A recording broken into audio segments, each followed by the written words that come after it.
દિવાળીને લઈને ધાર્મિક સ્થળોમાં ભક્તોની ભારે ભીડ ઉમટી પડી છે। યાત્રાધામ અંબાજી ખાતે ભક્તોની ભારે ભીડ જોવા મળી।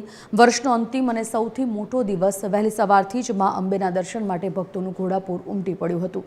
દિવાળીના તહેવારના દિવસે શ્રદ્ધાળુઓએ મંદિરના શિખરે ધજાઓ ચઢાવી દિવાળી પર્વ હોવાથી વીતેલા સમય માટે ક્ષમા યાચના કરી હતી। આવનારું વર્ષ સમૃદ્ધ અને સુખાકારી ભર્યું જાય તેવી કામના કરતા ભક્તો જોવા મળ્યા। બેસતા વર્ષે સવારની મંગળા આરતી 7:30ના બદલે સવારમાં 6 કલાકે થશે। બેસતા વર્ષે નવા વર્ષનો પ્રથમ અન્નકૂટ ધરાવી બપોરે વિશેષ આરતી કરવામાં આવશે।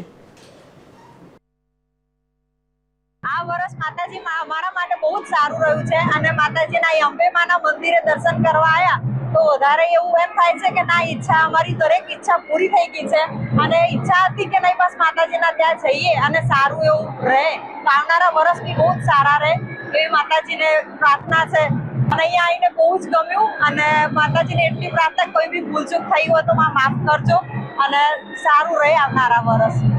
આવનારું વર્ષ દરેક માટે માતાજી સુખાકારી અને સમૃદ્ધિ આપે અને નવું વર્ષ દરેક માટે વિશ્વ માટે સારામાં સારું રહે એ જ માતાજીને આજે પ્રાર્થના કરી છે અને નવા વર્ષની દરેકને શુભકામના।